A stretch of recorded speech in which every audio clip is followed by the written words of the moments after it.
576। Thank you. एकोनपञ्चाशः सर्गः। रावण द्वारा सीता का अपहरण, सीता का विलाप और उनके द्वारा जटायु का दर्शन। सीता के इस वचन को सुनकर प्रतापी दशमुख रावण ने अपने हाथ पर हाथ मारकर शरीर को बहुत बड़ा बना लिया। अब बातचीत करने की कला जानता था।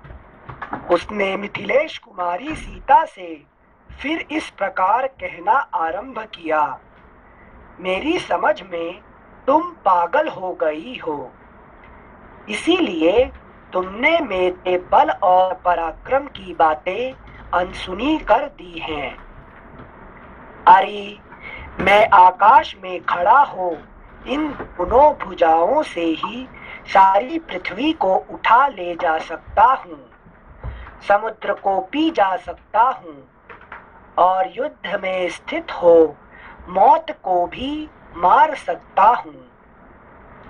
काम तथा रूप से उन्मत्त रहने वाली नारी, काम तथा रूप से उन्मत्त रहने वाली नारी यदि चाहूं तो अपने तीखे बाणों से सूर्य को भी व्यथित कर दूं और इस भूतल को भी दीर्ण कर डालूं। मैं इच्छानुसार रूप धारण करने में समर्थ हूँ, तुम मेरी ओर देखो। ऐसा कहते कहते क्रोध से भरे हुए रावण की आंखें, जिनके प्रांत भाग काले थे, जलती आग के समान लाल हो गईं। कुबेर के छोटे भाई रावण ने तत्काल अपने सौम्य रूप को त्याग कर तीखा एवं काल के समान विकराल अपना स्वाभाविक रूप धारण कर लिया। उस समय श्रीमान रावण के सभी नेत्र लाल हो रहे थे।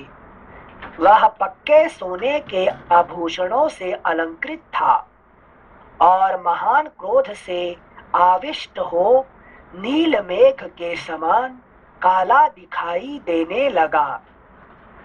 वह विशालकाय निशाचर परिव्राजक के उस छद्म वेश को त्याग कर 10 मुखों और 20 भुजाओं से संयुक्त हो गया। उस समय राक्षस राज रावण ने अपने सहज रूप को ग्रहण कर लिया और लाल रंग के वस्त्र पहनकर वह स्त्री रत्न सीता की ओर देखता हुआ खड़ा हो गया। काले केश वाली मैथिली वस्त्राभूषणों से विभूषित हो सूर्य की प्रभा सी जान पड़ती थी। रावण ने उनसे कहा, वरारोहे, यदि तुम तीनों लोकों में विख्यात पुरुष को अपना पति बनाना चाहती हो तो मेरा आश्रय लो, मैं ही तुम्हारे योग्य पति हूँ। अगला पृष्ठ 577। भद्रे, मुझे सुदीर्घ काल के लिए स्वीकार करो, मैं तुम्हारे लिए स्पृहणीय एवं प्रशंसनीय पति होऊंगा तथा कभी तुम्हारे मन के प्रतिकूल कोई बर्ताव नहीं करूंगा। मनुष्य राम के विषय में जो तुम्हारा अनुराग है उसे त्याग दो और मुझसे स्नेह करो। अपने को पंडित बुद्धिमती मानने वाली मूढ़ नारी, जो राज्य से भ्रष्ट है, जिसका मनोरथ सफल नहीं हुआ तथा जिसकी आयु सीमित है, उस राम में किन गुणों के कारण तुम अनुरक्त हो, जो एक स्त्री के कहने से सुहृदों सहित सारे राज्य का त्याग करके इस हिंसक जंतुओं से सेवित वन में निवास करता है, उसकी बुद्धि कैसी खोटी है, वह सर्वथा मूढ़ है। जो प्रिय वचन सुनने के योग्य और सबसे प्रिय वचन बोलने वाली थीं, उन मिथिलेश कुमारी सीता से ऐसा अप्रिय वचन कहकर काम से मोहित हुए उस अत्यंत दुष्टात्मा राक्षस रावण ने निकट जाकर माता के समान आदरणीय सीता को पकड़ लिया, मानो बुध ने आकाश में अपनी माता रोहिणी को पकड़ने का दुस्साहस किया हो। फुटनोट: यहाँ अभूत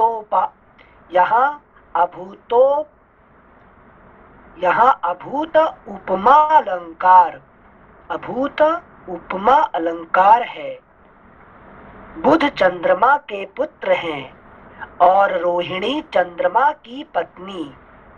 बुध ने ना तो कभी रोहिणी को पकड़ा है और ना वे ऐसा कर ही सकते हैं।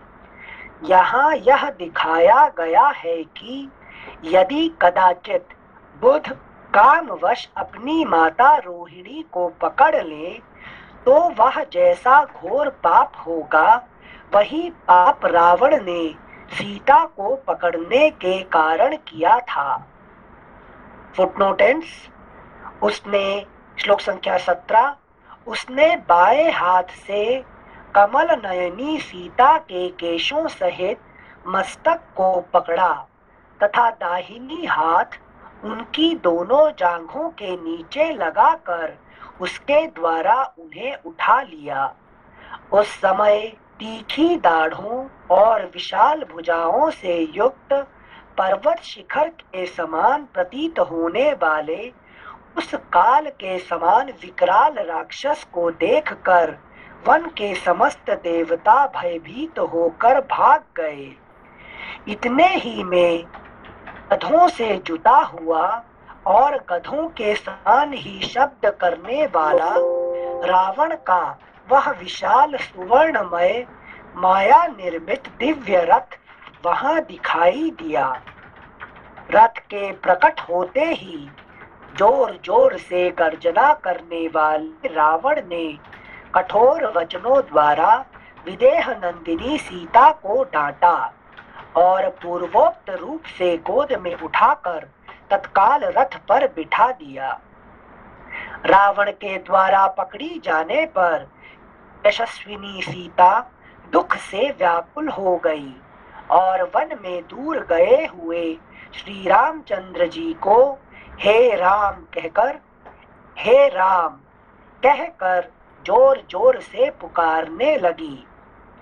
सीता के मन में रावण की कामना नहीं थी, वे उसकी ओर से सर्वथा विरक्त थी और उसकी कैद से अपने को छुड़ाने के लिए चोट खाई हुई नागिन की तरह उस रथ पर छटपटा रही थी। उसी अवस्था में पीड़ित राक्षस उन्हें लेकर आकाश में उड़ चला। राक्षस राज जब सीता को हर कर आकाश मार्ग से ले जाने लगा, उस समय उनका चित्त भ्रमित हो उठा। वे पगली सी हो गई और दुख से आतुर सी होकर जोर जोर से विलाप करने लगी। हा महाबाहु लक्ष्मण, तुम गुरुजनों के मन को प्रसन्न करने वाले हो। समय इच्छानुसार रूप धारण करने वाला राक्षस मुझे हर कर लिए जाता है, किंतु तुम्हें इसका पता नहीं है। हा रघुनंदन, आपने धर्म के लिए प्राणों का मोह, शरीर का सुख तथा राज्य वैभव सब कुछ छोड़ दिया है। यह राक्षस मुझे अधर्म पूर्वक हर कर लिए जा रहा है, परंतु आप नहीं देखते हैं। अगला पृष्ठ 578। शत्रुओं को वो क्या है कि आप नहीं देख रहे हैं, आप नहीं देख रहे हैं, वो तो खुद ही भेज दिया ना दोनों को। हाँ। दोनों को भेजने वाली खुद थी। आप कह रहे हैं आप नहीं देख रहे हैं, कैसे देखेंगे, है कि नहीं? भेजने वाला कौन थे? सीता जी खुद स्वयं। ये हम भूल जाते हैं, है कि नहीं? हमने ये शांति वैग को भेज देते हैं और आके फंसते हैं, क्या करते हैं, रजस में। फिर हम कहते हैं है कि नहीं, भगवान आपको कुछ हेल्प नहीं कर रहे है कि नहीं, भगवान को गाली देते हैं हम, ठीक है। Thank you sincere. पृष्ठ संख्या 578, श्लोक संख्या 26। शत्रुओं को संताप देने वाले आर्यपुत्र, आप तो कुमार्ग पर चलने वाले उद्दंड पुरुषों को दंड देकर उन्हें राह पर लाने वाले हैं। फिर ऐसे पापी रावण को क्यों नहीं दंड देते हैं? उद्दंड पुरुष के उद्दंडता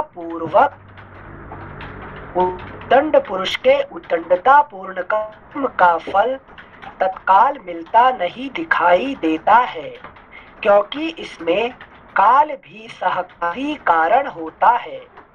जैसे कि खेती के पकने के लिए तदनुकूल समय की अपेक्षा होती है। रावण, श्लोक संख्या 27 एक बार फिर से पढ़ने से।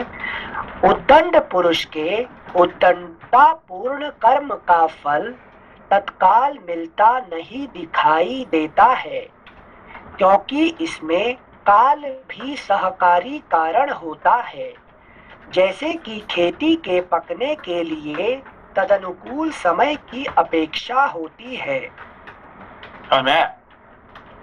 मतलब कर्म का अच्छा या बुरा फल जो वो तुरंत नहीं मिलता, उसमें काल भी एक कारण है। टाइम भाई, आज किसने खून कर दिया तो आज उसमें फांसी हो जाएगा क्या? उसको नहीं होगा आज, है कि नहीं? उसको तो टाइम लगेगा ना, उसको प्रूव करो, उसको ये करो, है कि नहीं? आज उसने खून कर दिया तो आज ही उसको फांसी में नहीं चढ़ा जाएगा, है कि नहीं? लग जाएगा 10-20 साल लगेगा, है कि नहीं? अच्छा यम जी के यहाँ पर भी इतना टाइम लगता है क्या? ये तो मनुष्य लोक में समझ में आया। ये तो मनुष्य लोग की बात कर रहे हैं ना। अच्छा यस। अभी वो सोच रहे हैं कि हम रावण मुझे अभी पकड़ के जबरदस्ती लेके जा रहे हैं और आप उसको कोई दंड नहीं मिल रहा है कि नहीं? अब मिलेगा कहाँ से? लगेगा 1 साल लगेगा तो कम से कम, है कि नहीं? हाँ सिंसर, थैंक यू सिंसर। श्लोक संख्या 28। रावण, तेरे सिर पर काल नाच रहा है, उसी ने तेरी विचार शक्ति को नष्ट कर दी है।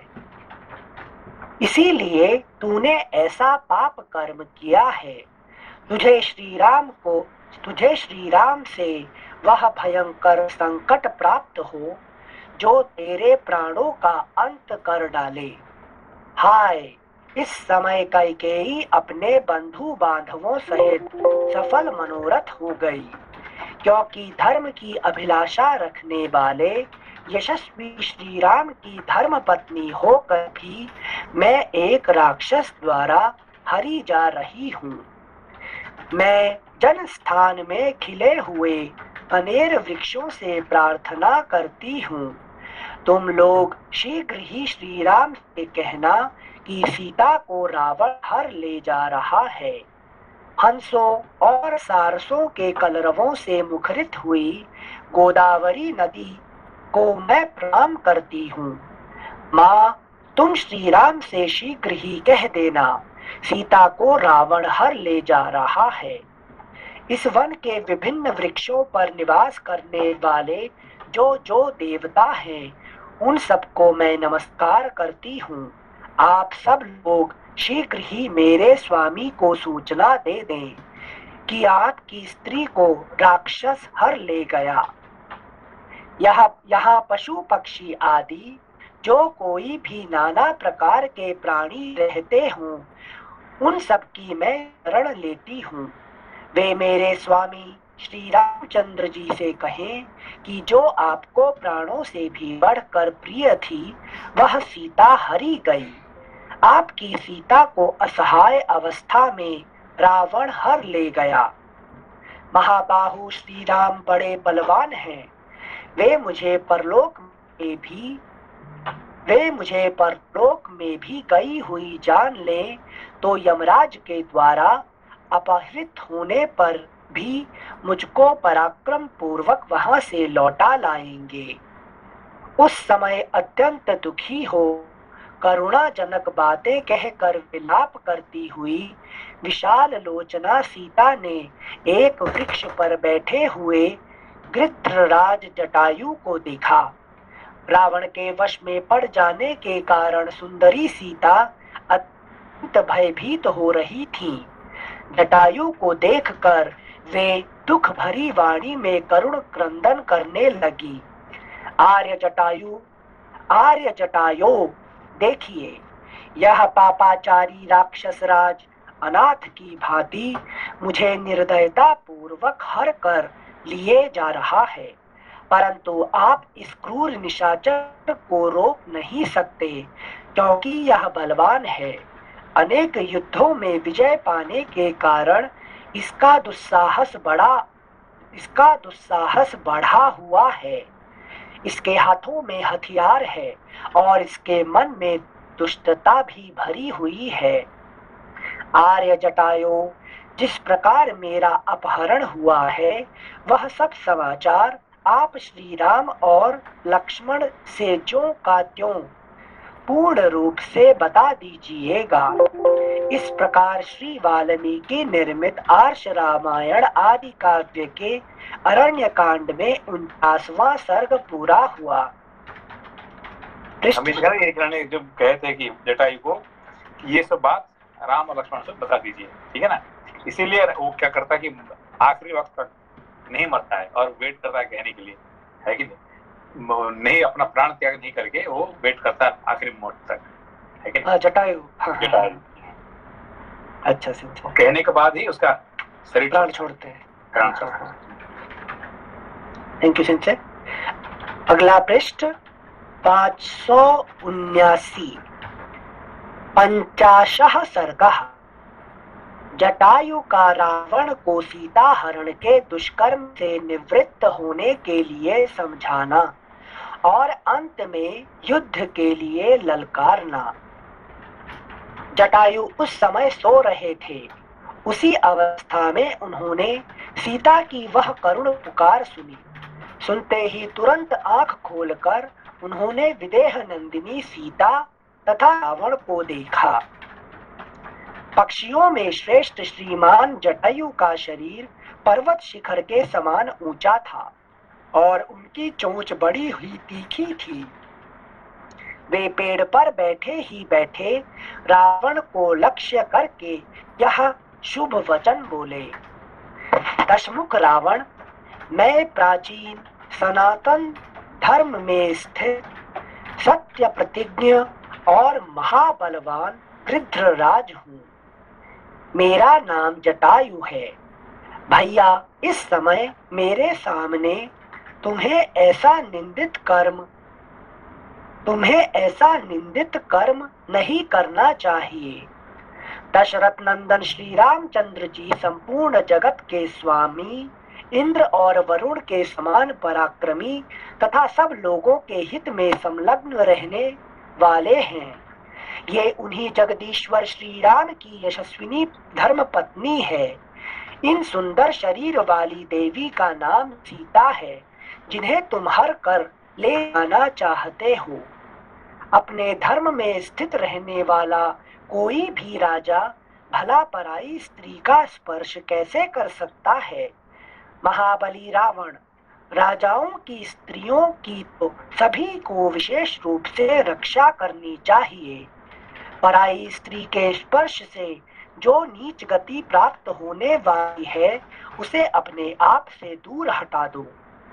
धीर बुद्धिमान वह कर्म ना करे जिसकी दूसरे लोग निंदा करें। जैसे पराये पुरुषों के स्पर्श से अपनी स्त्री की रक्षा की जाती है, उसी प्रकार दूसरों की स्त्रियों की भी रक्षा करनी चाहिए। पुलस्त्य कुल नंदन, जिनकी शास्त्रों में चर्चा यहाँ पे जो वर्णन आया किसका, जटायु का, तो जटायु क्या कर रहा था? मतलब क्या सो रहे थे ना पहले? सो रहे थे, है कि नहीं? तो यहाँ पे जब भी जटायु का बात आता है, क्या कर रहे थे? सो रहे थे, ठीक है ना? अच्छा। और जब भी बात आता है लक्ष्मण की बात आता है, क्या करते हैं? वो जाग रहे थे। रात को 12 बजे 1 बजे जाग रहे थे, हमेशा जागते हैं, हमेशा जाग रहे थे, हमेशा। कभी भी आपको नहीं आएगा कि लक्ष्मण जी सो रहे थे, है कि नहीं। जब उन्होंने क्या शक्तिभेद बाण मारा तब जाके वो सो गए मतलब लक्ष्मण जी सो गए मतलब मृत्यु हो गया, उनका मृत्यु हो गया था, है कि नहीं। तो उनको फिर दोबारा जगाना पड़ा उनको, हनुमान जी का इसे, है कि नहीं। तो लक्ष्मण जी सो रहे हैं मतलब वो मृत्यु हो गया उनका, ठीक है ना। और यहाँ पे जटायु का क्या है, जब भी बात आता है कि सो रहे थे, है कि नहीं। समझे आप रामायण में कैसे वर्णन। हाँ संजय, लक्ष्मण का समझे जटायु के सोने का औचित्य नहीं समझे, मतलब तमस है इसलिए या नहीं, जटायु का अर्थ क्या है। जैसे जटा मतलब जिसको मैंने लाइफ का यूज नहीं किया, पूरा वेस्ट कर दिया लाइफ का। उसका मतलब क्या करके वेस्ट किया। For nothing sincere, without any purpose. So के आई एम जस्ट स्लीपिंग, अभी आएगी। जटायु आयु मतलब बहुत लंबा, उसके 60,000 साल वो जिंदा है। 60,000 साल वो जिंदा है, वो क्या है, कुछ नहीं किया, सो रहा था, ठीक है ना। अब जगह उसने, लेकिन जगह तो उसका मृत्यु होने वाला है, समझ लो। अभी लक्ष्मण जी सो गए उसका मतलब मृत्यु हो गया, अभी जाग गए उसका मतलब मृत्यु हो गया। अंडरस्टूड, पूरा अपोजिट कैरेक्टर है दोनों, है कि नहीं। बड़ा इंटरेस्टिंग है ना इसमें।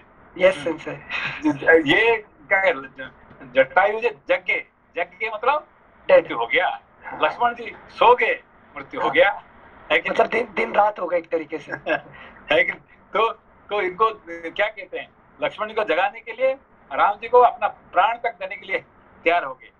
और यहाँ पे इनको क्या करना है, जटायु का अंतिम संस्कार करने के लिए अपना पिता का नहीं किए थे और अपना इनका जटायु किए, है कि नहीं। अंत्येष्टि क्रिया, ये तो मजा आपने समझना चाहिए, है कि नहीं। इंटरेस्टिंग है कि नहीं। हाँ सही है, थैंक यू सिंसे। मतलब एक मिनट, जो सोच मतलब उसके लिए अनकॉन्शियस लिविंग के लिए बोल रहे हैं क्या, कि कुछ नहीं, मतलब ये है कि लक्ष्मण जो है कि नहीं, every moment he is waiting, he is utilising his time, energy and resources. उनके लिए जिंदगी में सोने का ऐसा नहीं कि मनुष्य शरीर मिला तो जरूर सोते हुए, ऐसा नहीं कि नहीं सो रहे हैं, मगर उनका रामायण में कभी नहीं आ गया लक्ष्मण जी सो रहे थे, है कि नहीं। सब लोग जब सो रहे थे, एक व्यक्ति जगा हुआ था, कौन, लक्ष्मण। बाकी सब सो रहे थे, कौन, जो तमसा नदी के किनारे में, तमसा नदी में, तमस के नदी के किनारे में सब लोग सो जाते हैं, और एक सोया नहीं, कौन है, लक्ष्मण है, ठीक है ना। तो ऐसे ही लक्ष्मण का कभी भी आपको वर्णन नहीं आएगा कि सो रहे थे लक्ष्मण, है कि नहीं। मगर जटायु का जब भी बात आएगा वो सो रहे थे, है कि नहीं। मतलब एक थैंक यू, ठीक है। नमस्ते नमस्ते। से वो रियल लाइफ में भी मतलब ऐसा है कि मतलब वैराग्य को कभी भी थकना, मतलब रेस्ट करना नहीं चाहिए। हाँ, मतलब नहीं, मतलब ये है कि वैराग्य क्या होता है कि you know your purpose of life. मैं किसी लिए जिंदा हुआ हूँ, जन्म लिया हूँ, है कि नहीं, कब तक मैं जीऊंगा और जी के क्या करूंगा, एवरी मोमेंट में क्या करना है, everything you are aware of, इसको कहते हैं लक्ष्मण, इसको कहते हैं वैराग्य कहते हैं, ठीक है ना। और जटायु मतलब क्या है, जो आयुष का जैसा जटा हो गया, इसीलिए जिंदा है, इसको पता ही नहीं, लेकिन खा पी के सो के बस टाइम वेस्ट कर रहे हैं। क्या खा रहे हैं, मरा हुआ मांस का खा के, है कि नहीं। तो मतलब मरा हुआ मांस खाने का मतलब क्या है कि वी आर ऑलवेज हम क्या बात करते हैं, अरे उसने ऐसा किया था, we are always wasting our time by discussing about the past. अब कभी पूछे, अरे मान लीजिए आपको याद है जब आप टोक्यो में थे ना, आप ऐसे कर रहे थे, याद है ना, तो आप क्या बात करना है कि आपको पुरानी बात करनी है, always talking about the past. इसको कहते हैं मरा हुआ मृत्यु मनुष्य का, जीव का है मांस खाना, ठीक है ना। समझ गए, धन्यवाद सेंसे। Thank you sense. नमस्ते। हाँ, नमस्ते जी सेंसे, ये जैसे दशरथ के मित्र थे, दशरथ जी के मित्र थे जटायु, तो दशरथ जी का भी जो था, बिकॉज ये संगति उनकी अच्छी नहीं थी क्या दशरथ जी की, हम ये कह सकते हैं। नहीं, संगत नहीं, एक्चुअली ये जटायु का देखिए, कम से कम जिंदगी में एक बार तो जागे तो उन्होंने महान कार्य करके पूरा उनका क्रियाकर्म कौन कर रहे हैं, भगवान राम कर रहे हैं, है कि नहीं। तो भगवान देखो, उनका पिताजी का क्रियाक्रम नहीं किए थे, कर नहीं पाए, है कि नहीं? जिस भगवान राम ने अपना पिता का क्रियाक्रम नहीं कर पाए, वो एक गीत का कर रहे हैं, उसका मतलब कितना महान हो गया उसने, है कि नहीं? हाँ, जिंदगी वो सोया और एक बार तो जगा और आखिरी मुहूर्त में जाग के उसने महान कार्य करके अपना पूरा जिंदगी अमर हो गया, है कि नहीं? एक जटायु का कहानी एक अमर कहानी हो गया, ठीक है ना? कब तक मरना है, हमें कभी ना कभी तो मृत्यु होना है अपना, मगर ऐसा कुछ ऐसे कर्म करे कि हमारे नाम रामायण में आ जाए, है कि नहीं? जी संजय जी, जी। तो कम से कम एक बार जगा, सो रहा था अभी तक जिंदगी भर सोया, 60,000 साल सोया, मगर एक बार जगा कम से कम, है कि नहीं? संजय जी, संजय एक बार हमें याद है, हमने आपसे प्रश्न किया था, तो आपने बहुत सुंदर उसका बताया था कि जो जटायु है वो अंत में बचा तो नहीं पाए, पर उन्हीं का नाम सुन के जो है संपाति को ये पता चला था कि ये तो जो है वानर जो है मतलब मेरे जो भाई ने मतलब ये सीता को बचाने का प्रयत्न किया था, और फिर वहां से वो वानरों को रास्ता दिखाते हैं संपाति। छोटा भाई। हाँ जी जी जी जी। तो वो जो है वो पहले तो उनको खाने की कोशिश में रहते हैं कि ये वानर जो है यहाँ पे मरेंगे समुद्र तट पे, और मैं इनको खाऊंगा, पर बाद में जब वो सुनते हैं कि जटायु ने जो है अपने प्राण दे दिए थे, तब उनको वो भी जागते हैं कि जो है मुझे जो है इनको रास्ता दिखाना चाहिए।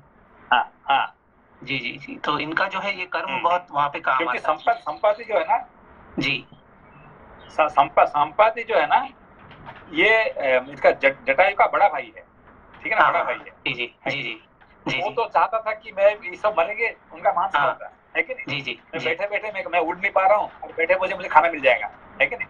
मगर हाँ जी, इनका जटायु का नाम सुन के वो जाग गया। नाम सुन के वो जाग गया। जी संजय, नाम सुन के। जी जी 100% जी। तो जी ठीक है, ओके, थैंक यू सिंसे। श्लोक संख्या 9। पुलस्त्य कुल नंदन, जिनकी शास्त्रों में चर्चा नहीं है, ऐसे धर्म अर्थ अथवा काम का भी श्रेष्ठ पुरुष केवल राजा की देखा देखी आचरण करने लगते हैं। अतः राजा को अनुचित या अशास्त्रीय कर्म में प्रवृत्त नहीं होना चाहिए।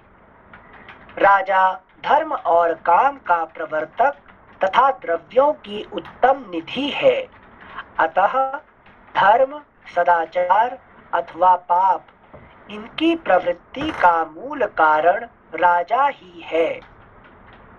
राक्षस राज, जब तुम्हारा स्वभाव ऐसा पाप पूर्ण है और तुम इतने चपल हो, तब पापी को देवताओं के विमान की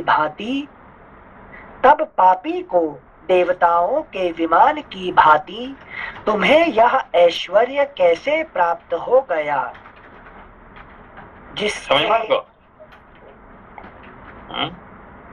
जैसे देवताओं के विमान नहीं समझ में, पुष्पक विमान के लिए बोल रहे थे क्या? ये देखिए, इन्होंने तो अधर्म काम कर रहे हैं, अधर्म काम करते हुए भी इसको इतना संपत्ति कैसे प्राप्त हो गया, है कि नहीं?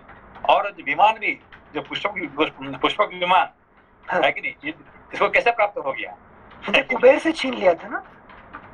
छीन के लो कि चोरी करके लो, मिला तो है, उसको एंजॉय तो कर रहा है ना।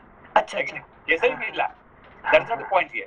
छोटा भाई, आपको ये क्या कहते हैं, आप इतना घर आपको मिला, इतना बड़ा अच्छा घर मिला आपको, इतने ये मिला वो मिला, परिवार जो भी मिला है, तो क्या कुछ भी है कारण हो, यू आर एंजॉयिंग, है कि नहीं? ये मिला कैसे? है कि नहीं? अच्छा, राइट।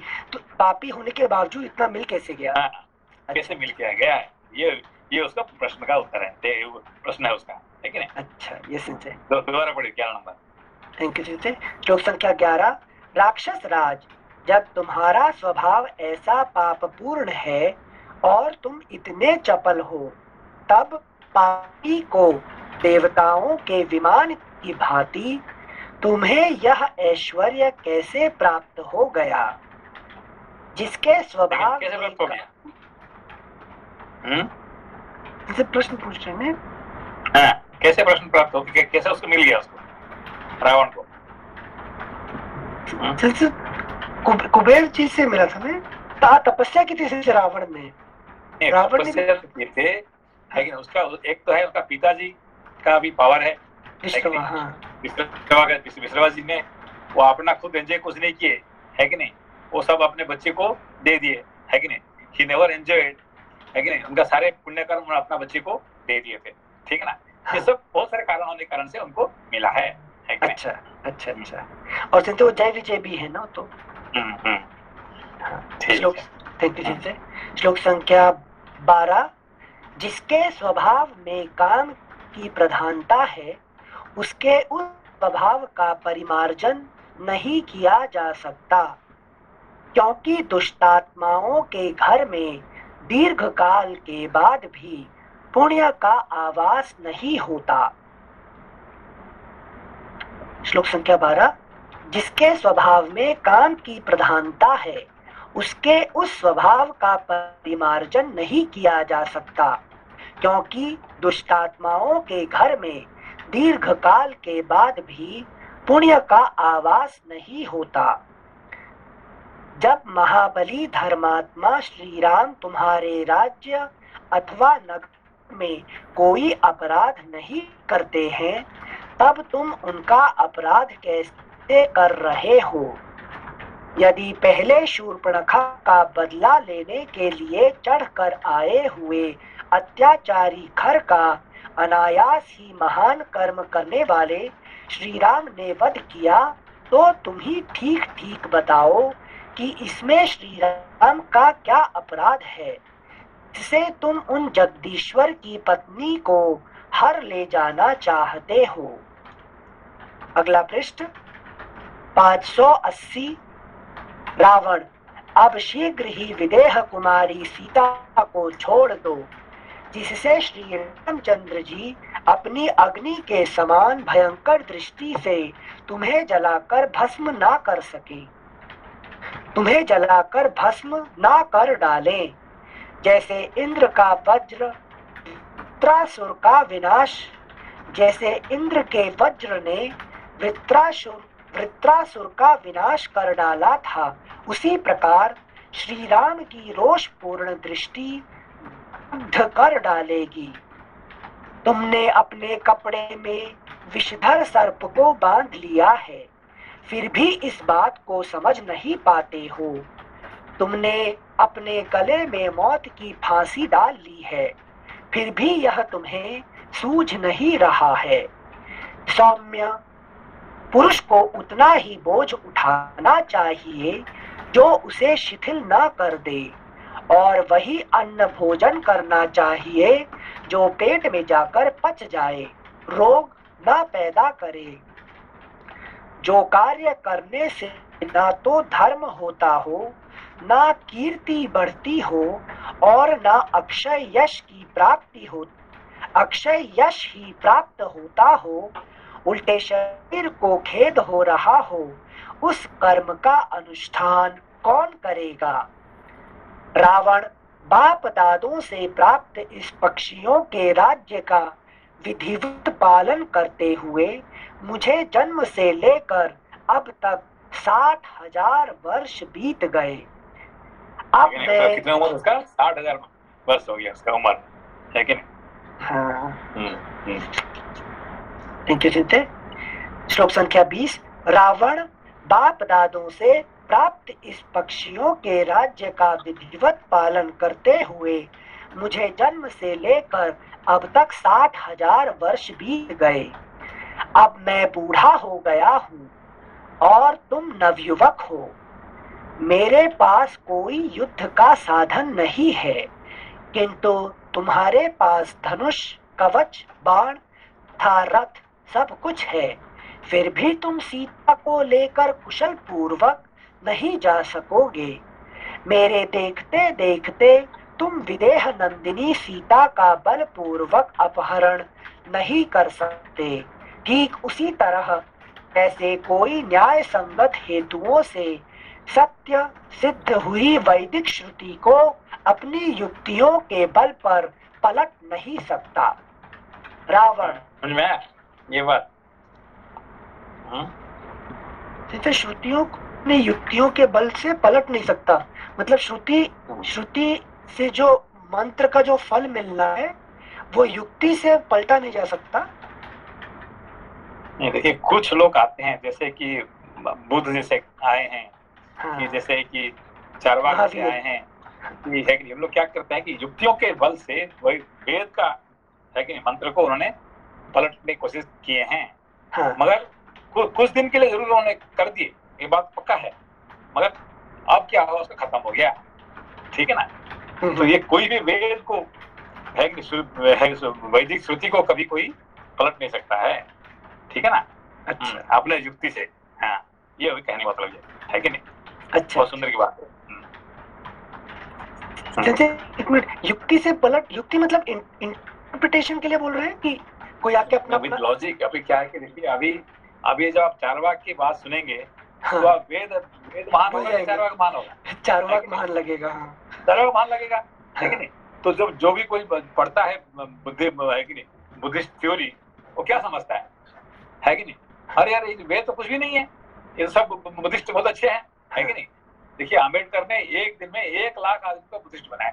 हाँ, 1 लाख, है कि नहीं। जानते नहीं जानते। जैसे मतलब इसमें सुना है यूट्यूब पे, बाकी हिस्ट्री के बुक से नहीं पढ़ा, नहीं ऐसा।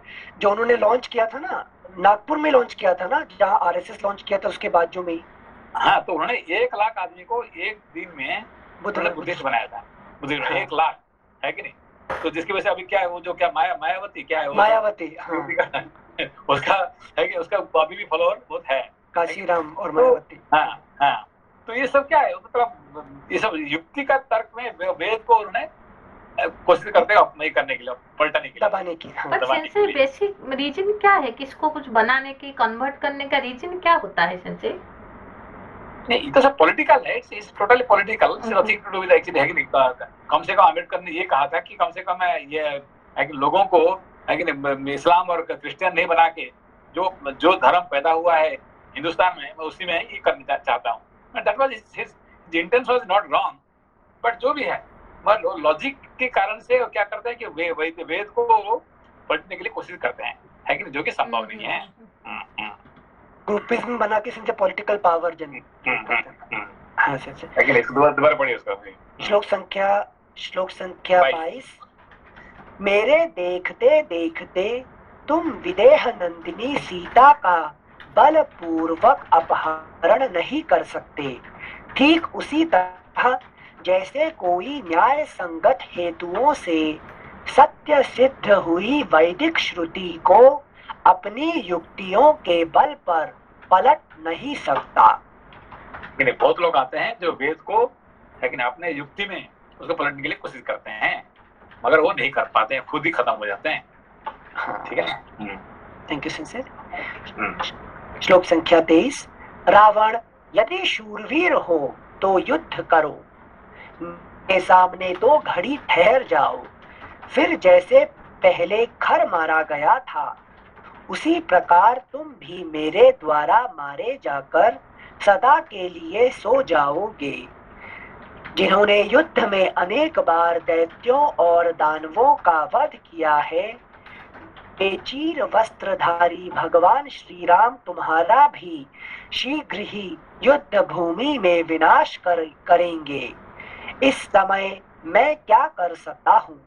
वे दोनों राजकुमार बहुत दूर चले गए हैं। नीच, यदि मैं उन्हें बुलाने बात को कैसे बदला। पहले क्या है कि तुम मेरे साथ युद्ध करो, मैं तुम्हें मार दूंगा। फिर उसने फटक बदल दिया, नहीं भाई मैं नहीं मार सकता हूँ उसको, है कि नहीं, ये रावण है कि नहीं, तो तुमको कौन मारने वाले? राम तुमको मारेंगे, है कि नहीं। 1 मिनट में उसने बदल दिया बात को, है कि नहीं। सत्य को उन्होंने कहा मैं नहीं मार सकता हूँ, मैं झूठे बन जाऊंगा फिर, ठीक है ना। अच्छा, मैं I don't want to be a liar, ठीक है ना। हाँ, थैंक यू सिंसे। मतलब now he is completely conscious, he has awakened. हाँ, नहीं पहले बोल दिया कि भाई तुम मेरे साथ लड़ाई करो, युद्ध करो और तुमको मैं मार दूंगा। फिर सोचे कह रहे थे मैं तो नहीं मार सकता हूँ, इसको मारने वाला राम है कि मैं कैसे मार दूंगा, है कि जैसे हनुमान जी लंका जाते हैं, अरे सारे में जला दूंगा, फिर राम जी का काम क्या, तो बचेगा नहीं कुछ, है कि बिल्कुल। सारे लंका को जला के रावण को भी जला दूंगा, है कि कुंभकर्ण जला दूंगा, सब जला दूंगा, तो फिर राम जी का क्या काम है, कुछ काम ही नहीं है कि नहीं? फिर दर्द है, उल्टा काम कर रहा हूँ। नहीं, मैं वही चलाऊंगा कि जो सुपर पेरीफेरी है कि नहीं, जो असली जो जलाने वाले राम खुद आएंगे। हाँ सिंचे, जैसे अंगद का भी पाँव हिलाने जाते हैं ना, तो आप बोलते हैं मेरे पाँव मत पकड़ो, राम आएंगे। है कि नहीं? हाँ सिंचे, ठीक है सिंचे। श्लोक संख्या 25। इस समय मैं क्या कर सकता हूँ, वे दोनों राजकुमार बहुत दूर चले गए हैं। नीच, यदि मैं उन्हें बुलाने जाऊं तो तुम उन दोनों से भयभीत होकर शीघ्र ही भाग जाओगे, आंखों से ओझल हो जाओगे, इसमें संशय नहीं है। कमल के समान नेत्रों वाली ये शुभ लक्षणा सीता श्री रामचंद्र जी की प्यारी पटरानी है। इन्हें मेरे जीते जी तुम नहीं ले जाने पाओगे। मुझे अपने प्राण देकर भी महात्मा श्री राम तथा राजा दशरथ का प्रिय कार्य अवश्य करना होगा। दशमुख रावण, ठहरो ठहरो, केवल 2 घड़ी रुक जाओ, फिर देखो जैसे डंठल से फल गिरता है उसी प्रकार तुम्हें इस उत्तम रथ से नीचे गिराए देता हूँ। निशाचर, अपनी शक्ति के अनुसार युद्ध में मैं तुम्हारा पूरा आतिथ्य सत्कार करूंगा, तुम्हें भली भांति भेंट पूजा दूंगा। इस प्रकार श्री वाल्मीकि निर्मित आर्ष रामायण आदि काव्य के अरण्य कांड में 50वां सर्ग पूरा हुआ। 51 जी अनिल जी, एक मिनट जी। 22 में जो अपन ने पढ़ा, वहां पे एक शब्द यूज हुआ है न्याय संगत। तो लोग क्या न्याय का सहारा लेते हैं? मतलब श्रुतियों को जो है उसको उसका विरोध करने के लिए कोई न्याय शास्त्र का सहारा लेकर उसको मना करते हैं क्या? क्योंकि यहाँ पे लिखा हुआ है कि ठीक उसी तरह जैसे कोई न्याय संगत किसके लिए कह रहे हैं? नहीं, न्याय संगत जो है ना वो वेद के बारे में कह रहे हैं, उनका युक्ति नहीं है। न्याय संगत जो है ये वेद के बारे में कह रहे हैं, वेद ही न्याय संगत है कि नहीं। ठीक उसी तरह जैसे कोई न्याय संगत हेतुओं से सत्य सिद्ध हुआ, मतलब एक तो न्याय संगत और सत्य सिद्ध हुआ है वैदिक श्रुति, है कि नहीं। तो वैदिक श्रुति क्या है? जो न्याय संगत है और सत्य से सिद्ध हुआ है, उसको कोई अपना युक्तियों का बल पे उसको क्या करता है, उसको पलटने के लिए कोशिश कर रहे हैं। समझ बात को? जी जी जी। अभी देखिए कि भगवान बुद्ध ने क्या किए, वो वेद को अपना युक्तियों से उसको क्या कर पलटने के लिए कोशिश किए, है कि नहीं। तो कुछ दिन के लिए जरूर पलट दिए, लोग वेद को भूल गए और बुद्ध का युक्ति में फंस गए, ठीक है ना। और अब क्या हुआ, अब कितने बुद्धिस्ट रह जाए इंडिया में? उस जमाने में 99% बुद्धिस्ट थे। इंडिया का पॉपुलेशन में बुद्धिस्ट का कितने परसेंट था? 99%। और अब कितने परसेंट है? 1% है क्या? अच्छा नहीं है। तो खत्म हो गया। क्यों खत्म हो गया? क्योंकि वेद जो है ना वो न्याय संगत और सत्य से सिद्ध हुआ है, इसलिए उसको कोई भी किसी का बल नहीं है जो वेद को, है कि नहीं, वेद छू सकता है, पलट सकता है, कोई भी नहीं, है कि नहीं। चाहे बुद्ध हो कि महावीर हो कि कोई ये हो, है कि नहीं, 1% भी वो नहीं कर सकते हैं, है कि नहीं। ये बुद्ध वही अवतार है जो 10 अवतारों में जो बुद्ध अवतार है 10वें, वही अवतार हैं ये भगवान के? हाँ नहीं, एक्चुअली हाँ ये जरूर है कि उनका कुछ काम था जरूर उनका। भगवान बुद्ध, हम इसलिए भगवान बुद्ध कहते हैं, अभी बौद्ध अवतार इसलिए कहते हैं कि उनका जरूर कुछ काम था। क्यों? कि उस जमाने में जो हिंसा करते थे, है कि नहीं, कि यज्ञ के नाम पे जो पशु बलि करते थे उसको उन्होंने रुकवाने के लिए भगवान ने आए थे, है कि नहीं। We are not against Buddha, we are against the Buddhism, ठीक है ना। Buddhism and Buddha they're two different things, ठीक है ना। वी आर नॉट अगेंस्ट भगवान बुद्ध है भगवान बुद्ध, ठीक है ना। मगर जो बुद्धिज्म जो लॉजिक का ऊपर जो बना हुआ है वो खत्म हो गया, ठीक है ना। उसका पर्पस लोग भूल गए। हाँ, उसका पर्पस लोग भूल गए। मगर जापान में क्या हुआ, जापान में वो जो बुद्धिज्म का नाम पे क्या चल रहा है, ये वैदिक फिलोसफी है कि नहीं, वेद एज इट इज है कि नहीं। नाम क्या है आप, हाँ हम बुद्धिस्ट है, तो अब क्या कर रहे हैं, हम पूजा कर रहे हैं सरस्वती को, हम पूजा कर रहे हैं शिव जी को, हम है कि नहीं। तो इंडियन बुद्धिस्ट को सरस्वती पूजा करेंगे क्या, शिव जी को पूजा करेंगे क्या? यहाँ पे डिफरेंट यहाँ पे जापान में 100% Vedic philosophy they are accepting in the name of Buddhism, है कि नहीं। ओके सर, जी सर,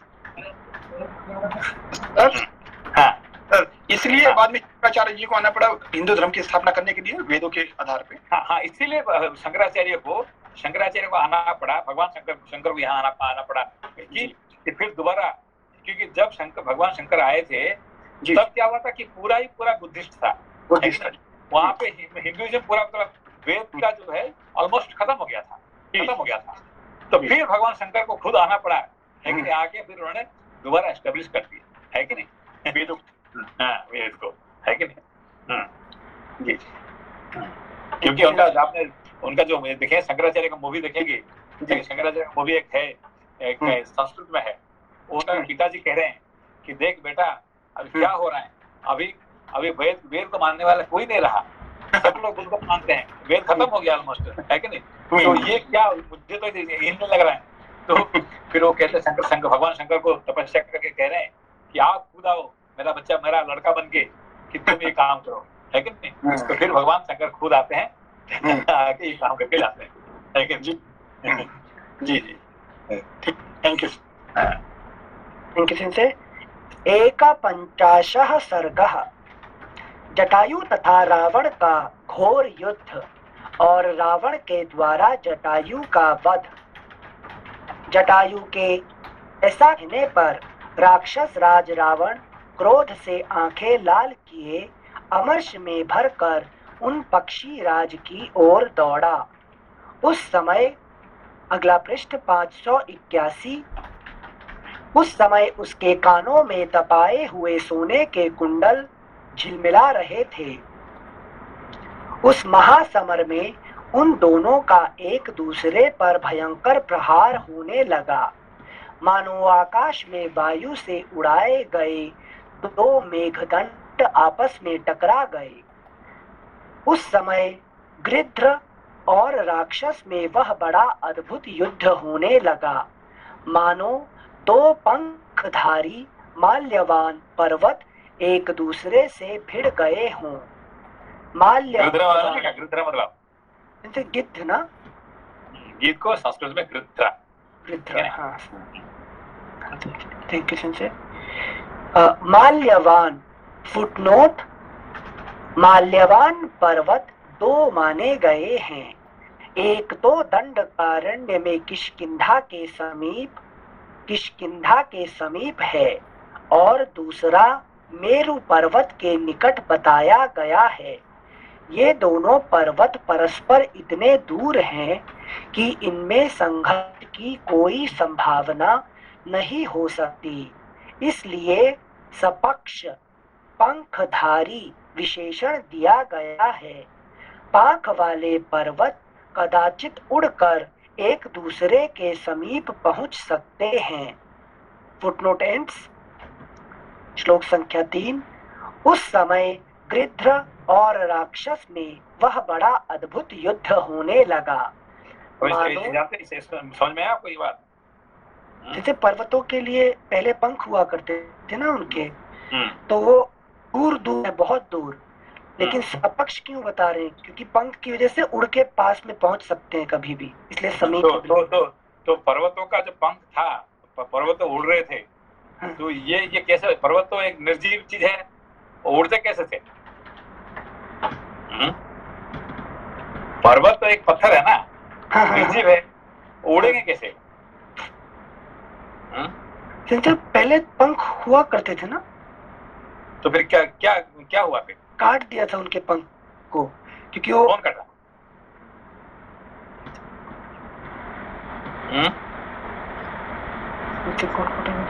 सोनाली जी, कौन काटा था? जी सही। पर्वतों का पंख कौन काटा?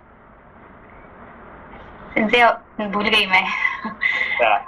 इंद्र ने काट दिया था। इंद्र ने क्या किया कि पर्वतों का पंख काट दिया, मगर पर्वत तो निर्जीव होते हैं, पत्थर होते हैं, उनका पंख कैसे आ जाएगा?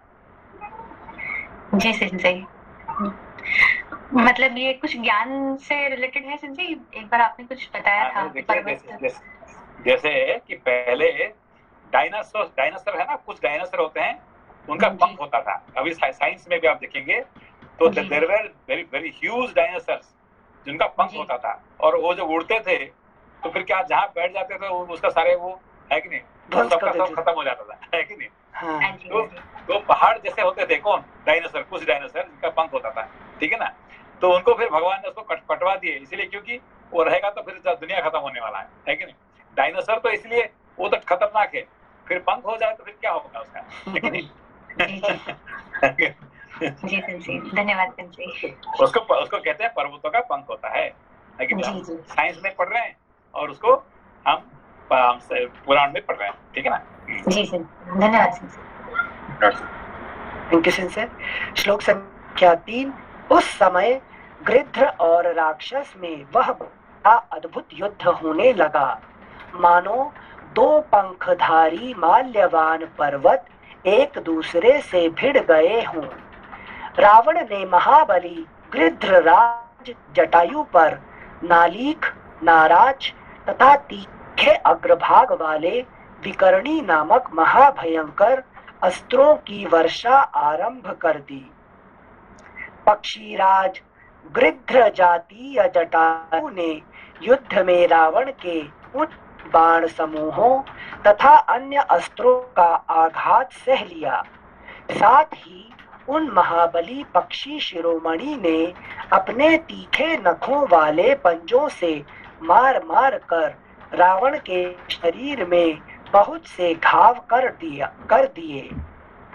तब दशग्रीव ने क्रोध में भरकर अपने शत्रु को मार डालने की इच्छा से 10 बाण हाथ में लिए, जो कालदंड के समान भयंकर थे।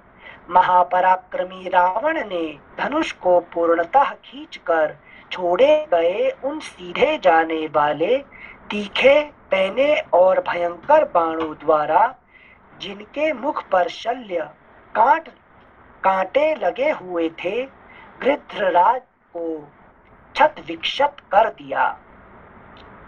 जटायु ने देखा जनक नंदिनी सीता राक्षस के रथ पर बैठी है और नेत्रों से आंसू बहा रही है। उन्हें देखकर गृध्रराज अपने शरीर में लगते हुए उन बाणों की परवाह न करके सहसा उस राक्षस पर टूट पड़े। महातेजस्वी पक्षीराज जटायु ने मोती मणियों से विभूषित बाण सहित रावण के धनुष को अपने दोनों पैरों से मारकर तोड़ दिया। फिर तो रावण क्रोध से भर गया और दूसरा धनुष हाथ में लेकर उसने सैकड़ों हजारों बाणों की झड़ी लगा दी। उस समय उस युद्ध स्थल में गृध्रराज के चारों ओर बाणों का जाल सा तन गया। वे उस समय घोंसले में बैठे हुए पक्षी के समान प्रतीत होने लगे। तब महातेजस्वी जटायु ने अपने दोनों पंखों से ही उन बाणों को उड़ा दिया और पंजों की मार से पुनः उसके धनुष के टुकड़े टुकड़े कर डाले। रावण का कवच अग्नि के समान प्रज्वलित हो रहा था। महातेजस्वी पक्षीराज ने उसे भी पंखों से ही मारकर छिन्न भिन्न कर दिया। तत्पश्चात उन बलवान वीर ने सम्रांगण में पिशाच के से मुख वाले उन वेगशाली गधों को भी, जिनकी छाती पर सोने के कवच बंधे हुए थे, मार डाला। तदनंतर अग्नि की भांति दीप्तिमान मणिमय सोपान से विचित्र अंगों वाले तथा इच्छानुसार चलने वाले उसके त्रिवेणु संपन्न विशाल रथ को भी तोड़ फोड़ डाला। त्रिवेणु संपन्न फुटनोट: त्रिवेणु रथ का वह अंग है जो जुए को धारण करता है। इसका पर्याय है गंधर। अगला पृष्ठ, फुटनोट एंड्स। पृष्ठ संख्या 5। ऐसे एक प्रश्न था यहाँ पे कि अभी तक किसी के भी रथ में घोड़े ही जुते हुए देखे हैं। ये रावण का जो रथ है स्पेशली गधों को लगा दिया गया है, तो उसका क्या रीजन है? ये घोड़े क्या होता है? जी, घोड़े तो हमारी जो इंद्रियां हैं, 5 इंद्रियां होता है, ठीक है ना। इंद्रिय का काम क्या है? ज्ञान इंद्रिय। ज्ञान इंद्रिय को घोड़े कहते हैं, ठीक है ना। तो ज्ञान को ग्रहण करने के लिए जो इंद्रिय होते हैं उसको ज्ञान इंद्रिय कहते हैं, और उसको घोड़े का वर्णन करते हैं कि नहीं। गीता में अर्जुन का है कि नहीं, जो 5 है कि अश्व है और 4 कहते हैं, उसको असली में 5 है, और ये ज्ञान इंद्रिय है कि, और उसको सफेद है कि नहीं, तथा श्वेत है, सफेद घोड़े हैं, ठीक है ना। तो अब ये जो रावण क्या होता है? रावण तो रजोगुण है, तो रजोगुण का अश्व नहीं होता है, क्या गधे होते हैं, है कि नहीं। क्योंकि जो मनुष्य कर्म करता है, आप जो कर्म करते हैं तो आप दिमाग लगाते हैं कि सिर्फ अपना शरीर लगाते हैं, है कि नहीं। सिर्फ कर्म इंद्रिय से कर्म करते हैं कि ज्ञान इंद्रिय लगाते हैं आपका कर्म में?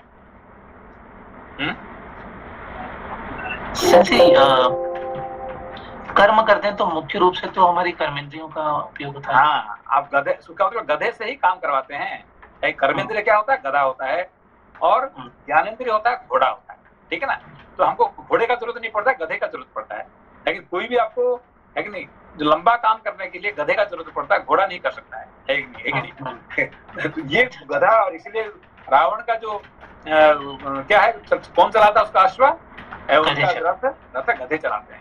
उसका मतलब दिमाग का जरूरत नहीं है कि नहीं, कर्म करने के लिए, है कि नहीं। कर्म इंद्रिय है, ज्ञान का आवश्यकता नहीं है, जो पता है बस उसको करते जाओ। हाँ, ठीक है ना। तो इसलिए अर्जुन का रथ में घोड़े हैं, और भी सफेद घोड़े हैं, है कि नहीं, और रावण के अश्व में गधे हैं, है कि नहीं। जी sir, thank you sir. Thank you sir. पृष्ठ संख्या 582, श्लोक संख्या 17। इसके बाद पूर्ण चंद्रमा की भांति सुशोभित छत्र और चवर को भी उन्हें धारण करने वाले राक्षसों के साथ ही वेग पूर्वक मार गिराया।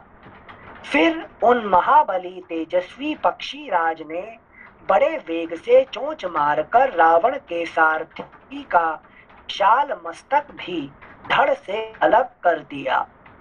इस प्रकार जब धनुष टूटा, रथ चौपट हुआ, घोड़े मारे गए और सारथी भी काल के गाल में चला गया, तब रावण सीता को गोद में लिए पृथ्वी पर गिर पड़ा।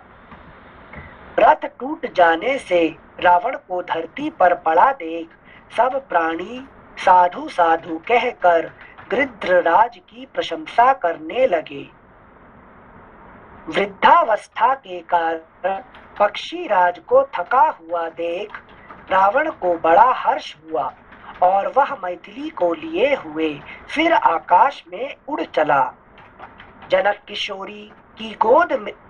किशोरी को गोद में लेकर जब रावण प्रसन्नता पूर्वक जाने लगा, उस समय उसके अन्य सब साधन तो नष्ट हो गए थे, किंतु एक तलवार उसके पास शेष रह गई थी।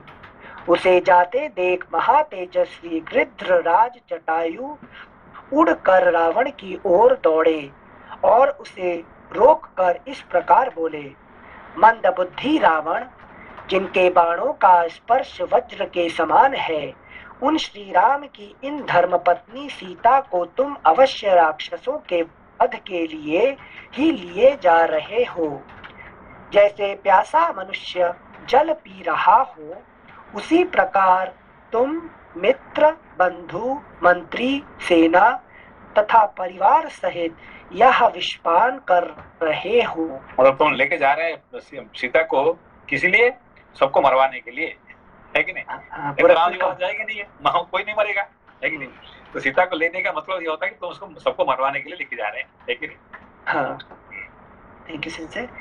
अपने कर्मों का परिणाम न जानने वाले अज्ञानी जन जैसे शीघ्र ही नष्ट हो जाते हैं, उसी प्रकार तुम भी विनाश के गर्त में गिरोगे। तुम कालपाश में बंध गए हो, कहाँ जाकर उससे छुटकारा पाओगे। जैसे जल में उत्पन्न होने वाला मत्स्य मांस युक्त बंसी को अपने वध के लिए ही निगल जाता है, उसी प्रकार तुम भी अपने मौत के लिए ही सीता का अपहरण करते हो। रावण, ककुत्स्थ कुलभूषण रघुकुल नंदन श्री राम और लक्ष्मण दोनों भाई दुर्धर्ष वीर हैं। वे तुम्हारे द्वारा अपने आश्रम पर किए गए इस अपमानजनक अपराध को कभी क्षमा नहीं करेंगे। तुम कायर और डरपोक हो। तुमने जो जैसा लोक निंदित कर्म किया है, यह चोरों का मार्ग है। वीर पुरुष ऐसे मार्ग का आश्रय नहीं लेते हैं। रावण, यदि शूरवीर हो तो 2 घड़ी और ठहरो और मुझसे युद्ध करो, फिर तो तुम भी उसी प्रकार मरकर पृथ्वी पर सो जाओगे जैसे तुम्हारा भाई खर सोया था। विनाश के समय पुरुष जैसा कर्म करता है, इसलिए वो तो क्या कर रहा है ये जटायु, इसका प्लान क्या है? जैसे टाइम स्पेंड करवाना चाहता है बातों में। टाइम लंबा टाइम करेगा तो तब तक वो आ जाएंगे, तो फिर वो यहीं पे खत्म हो जाएगा। ठीक है ना, वही खत्म होगा तो फिर लंका में जो सोए हुए हैं राक्षस वो नहीं मरेंगे, है कि नहीं? यस, सबका अपना इंटेंशन है, अलग अलग काल का अलग प्लान है कि नहीं? मगर ये जटायु सोच रहा था कि टाइम पास कर दो, तो फिर तब तक वो आ जाएगा, उसको यहाँ खत्म कर देंगे पे, है कि नहीं? Thank you sir. श्लोक संख्या 30। रावण, यदि शूरवीर हो तो 2 घड़ी और ठहरो और मुझसे युद्ध करो, फिर तो तुम भी उसी प्रकार मरकर पृथ्वी पर सो जाओगे जैसे तुम्हारा भाई खर सोया था। विनाश के समय पुरुष जैसा कर्म करता है, तुमने भी अपने विनाश के लिए वैसे ही अधर्म पूर्ण कर्म को अपनाया है। जिस कर्म को करने से कर्ता का पाप के फल से संबंध होता है, उस कर्म को कौन पुरुष निश्चित रूप से कर सकता है। लोकपाल इंद्र तथा भगवान स्वयंभू ब्रह्मा भी वैसा कर्म नहीं कर सकते। इस प्रकार उत्तम वचन कहकर पराक्रमी जटायु उस राक्षस दशग्रीव की पीठ पर बड़े वेग से जा बैठे और उसे पकड़कर अपने तीखे नखों द्वारा चारों ओर से चीरने लगे।